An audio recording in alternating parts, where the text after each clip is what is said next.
Hello friends, welcome to the course on machine learning. Today we are going to talk about hierarchical clustering. Now, hierarchical clustering is a part of algorithmic clustering. There are basically two types of clustering, algorithmic and decisive. Algorithmic clustering uses a bottom-up approach, whereas decisive uses a top-down approach. We are going to talk about hierarchical clustering, which uses algorithmic approach, like that is bottom-up approach. So how it works? Let's see. First, let's try to understand it with an example. So consider there are 6 data points, as you can see here in the image. These 6 data points are available. Now what's going to do is it's going to go with the bottom step, that is treating all the data points as a separate cluster. So the first step of our hierarchical clustering will be treating or making all the data points as a separate cluster. So as you can see, there are now 6 clusters available because there are 6 data points available in our data set in this example. So now the next step it will calculate the distance between all the data points from each other, and it will use those two data points which have the minimum distance between them. Now the distance can be calculated using various metrics such as Euclidean distance or Manhattan distance or anything. So here, as you can see, these two data points having the minimum distance between them, so it's going to create a clustering and it will be treated as a one cluster. And the same process goes on until we get a single cluster out of all the data sets. So first it will create a cluster of these two data points.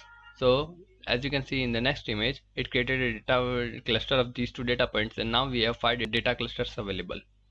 Now it's going to repeat the same process. It's going to calculate the distance between all the data points and create a new cluster out of the two clusters which have the minimum distance.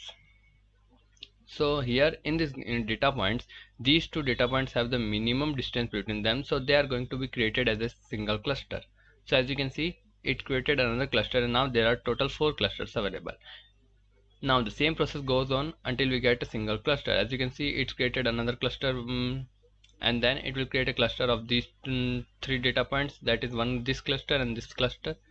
So it will create another cluster, and now by default there are only 2 data clusters available, and this will be 2 data clusters with the minimum distance available. So it's going to create a one large cluster out of these two. So as you can see, and now it will finish some process. Now this is the basic process of how hierarchical cluster works with the data points. But in the process of hierarchical clustering, it stores all the steps into the memory, and the memory representation of the storage is referred as dendrogram. Now we will talk about the dendrogram later. First we will talk about how it calculates distance between the data points or clusters. So there are basically 4 approaches or 4 options available to calculate the distance between the data clusters. That is, first is closest point. It's going to calculate the distance between the 2 closest points of the cluster. So it's going to calculate the distance between these 2 clusters by calculating the distance between these 2 closest points. Similarly, the second approach is furthest point. That means for this cluster, this is the data point, and for this cluster it is the data point. So it's going to calculate the distance between these 2 data points to calculate the distance between the clusters. Now the third is the average distance, in which it calculates all distance between all the data points from each other, and then converting into an average value. And similarly, the fourth option is calculating the distance between centroids. I mean, it will calculate the centroid of the cluster first, and then it will calculate the distance between those centroids. Now these are the 4 approaches that our hierarchical clustering uses. We are basically going to use the distance between centroid approach. So let's see how dendrogram works, how it stores all the steps from initial to the end when we get a huge single cluster. So let's say we have an example where there are 6 data points available from P1 to P6 in this graph, and let's say this now the second graph is our dendrogram graph, in which the x-axis is the data points that we have from P1 to P6, and y-axis is the Euclidean distance between these 2 data points. So first, our hierarchical clustering is going to treat all the data points as a separate cluster, and then it's going to calculate the distance between them. Let's say we are using an Euclidean distance between the clusters. So let's say in this example, you can see that the P2 and P3 data points having the minimum distance. So they are going to be converted into a single cluster in the next step. So when it convert them into a cluster, it's going to calculate the distance between them, which will be the equivalent distance between these two clusters, and then it's going in the dendrogram, it's going to plot a horizontal line first of that specific distance between these two clusters. Let's say it's about 0.5, so it's going to create a horizontal line at 0.5, and then it's going to join both these data points with the horizontal line vertically. As you can see, P2 created this vertical line and P3 created this vertical line, and now in the dendrogram this is representing a cluster. Now why we use distance between the data points? Now you may think of it, so distance is kind of showing a similarity between the data points. As you can see, let's say for the P3, P2 having the minimum distance, that means it will show much more similarity with P3 compared to the P4, P1, P5, P6, I mean all the other points, because it's having the minimum distance between them, so it's going to show a more similarity compared to all the data points. So we are going to use distance. So in the next step, it's going to find out the minimum distance between the other clusters, such as in this example P5 and P6 are having the minimum distance between them. So it's going to create a new cluster out of it, and then it's going to create a horizontal line of that specific equivalent distance in here, and going to create vertical line from 0.5 and 0.6 to join it, and then it will be treated as cluster. And then it will create and calculate the distance between them, and going to plot a horizontal line at the specific distance, and then it's going to create vertical line from those points to join this horizontal line. As you can see, 0.5 to here and 0.6 to here. Now the same process is going to repeat one after another. So in here, P1 and the cluster of P2 and P3 will have the minimum distance, so it is going to plot a horizontal line in dendrogram with that specific distance, and then going to create a vertical line from the clusters. So in the next step, as you can see, let it will form a new cluster here because they are having the minimum distance in between all of them.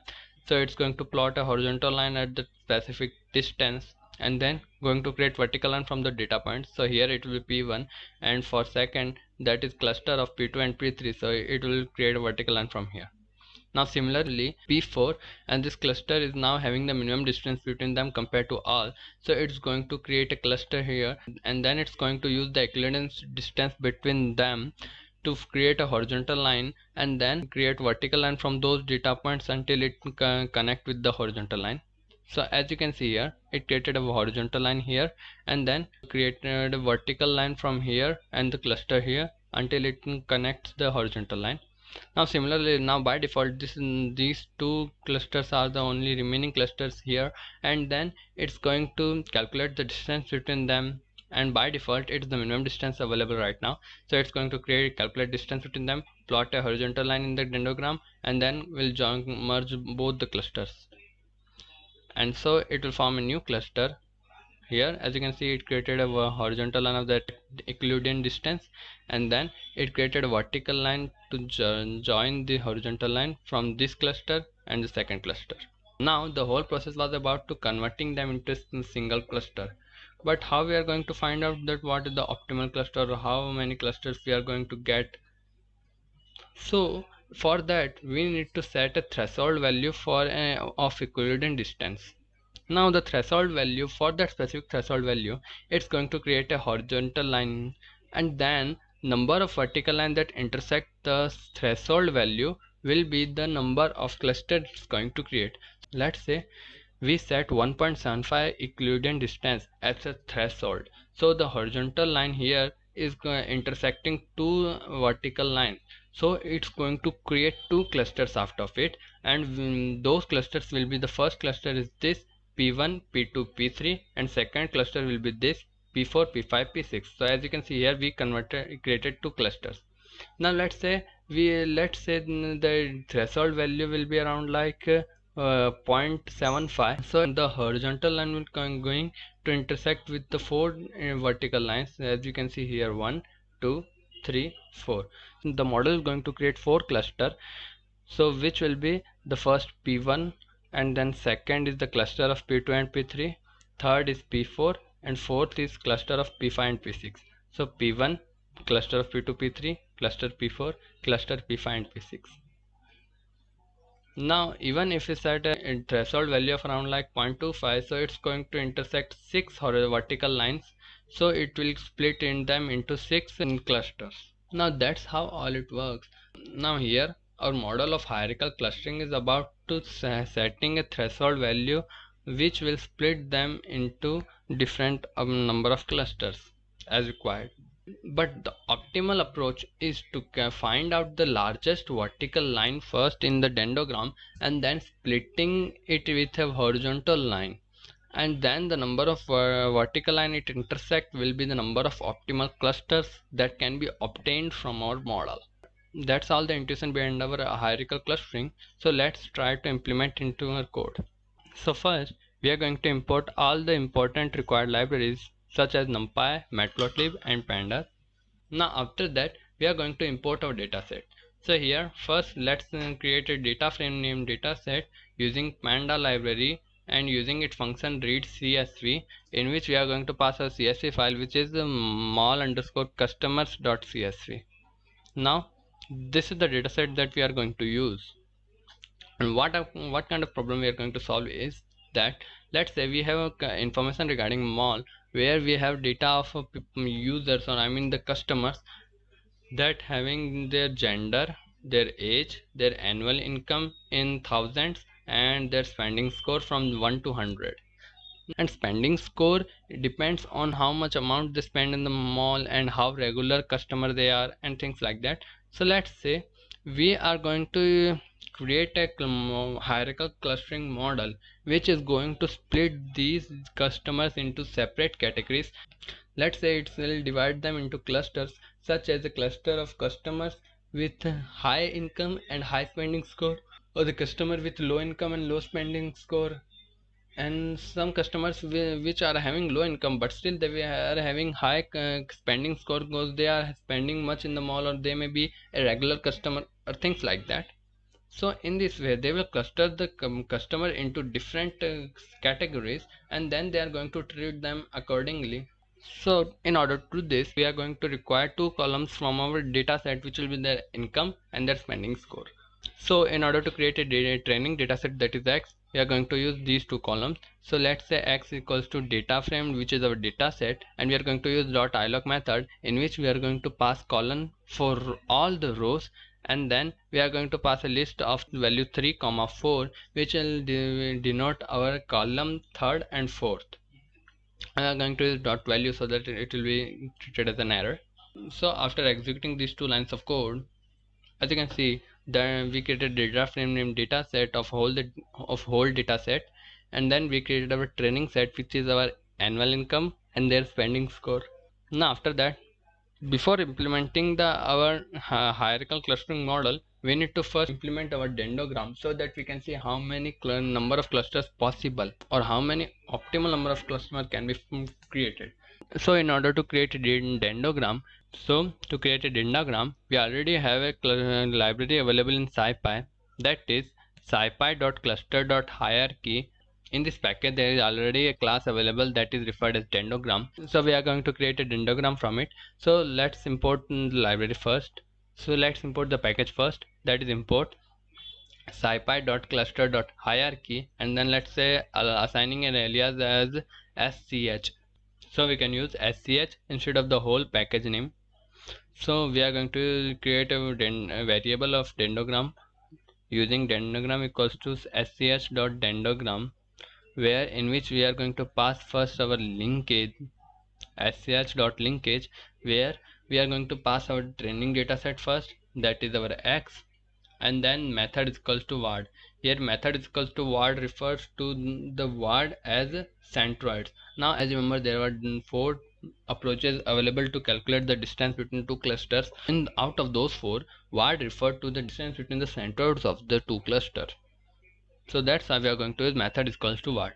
Now and then we are going to create plot with the title dendrogram. We are going to label it as a X label as a customer and Y label as a Euclidean distance, and then we are going to show our plot. So after executing this line of code, as you can see, we got our plot of dendrogram, which is this. As you can see, it created the dendrogram of all 200 data points from start to end until it converted into a whole big one cluster. So it is referred as bottom up approach, where it starts with all data points as separate cluster to a whole big cluster. And now using the optimal approach, that is by splitting the largest vertical line from the center. And as you can see, so the largest vertical line is this, and using the center and splitting it from the center, as you can see, it's going to split them from here, and the vertical line it will intersect will be 1 2 3 4 and 5. So there will be around like 5 clusters that can be formed. So we are going to use number of clusters as 5 for our hierarchical clustering. So after seeing the dendrogram, we are going to implement our hierarchical clustering model. So for that, we already have a algorithmic clustering class available in cluster package of scikit-learn. So we are going to import it first. So from sklearn.cluster, we are going to import algorithmic clustering. After importing our required class, we are going to create a first variable or object of that class. Let's say which is hc, which is referred as hierarchical clustering. Hc is equal to, then we are going to use the constructor of a class, that is algorithmic clustering, and then we are going to pass required arguments. And these are first n clusters, which is the number of clusters. The optimal and best possible number of clusters is 5, so we are going to pass n underscore cluster is equal to 5. And then we are going to pass affinity, that is the method that we are going to use for the calculating the distance between the clustering. So let's say we are going to use Euclidean. You can also use Manhattan here, or L1 L2, and there are different approaches. You can see the scikit-learn documentation. Now here we are going to pass affinity is equal to Euclidean, and then we are going to pass linkage equal to 1, so that it will calculate the distance between the two clusters by calculating the distance between their centroids. So after executing this line of code, we created an object of our hierarchical clustering. Now we are going to we are going to fit our model, and then we are going to make prediction of it. So we are going to use hc.fit underscore predict method, and then we are going to pass a training data set, that is x, and then the prediction that is going to make on those data points will be stored at the new variable, that is y underscore hc. So after executing this line of code, we will get an y underscore hc as a new variable.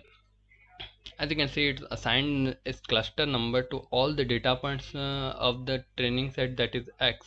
So as you can see, for the data point where the customer with this annual income of around like 15,000, but its pending store is around 39, so it represented to a cluster number 4. And similarly for the second user is a part of cluster number 3, and third data point, or I mean the third customer, is a part of cluster number 4, and things like that. And in this way, we splitted the malls customer into separate categories using the hierarchical clustering method of machine learning.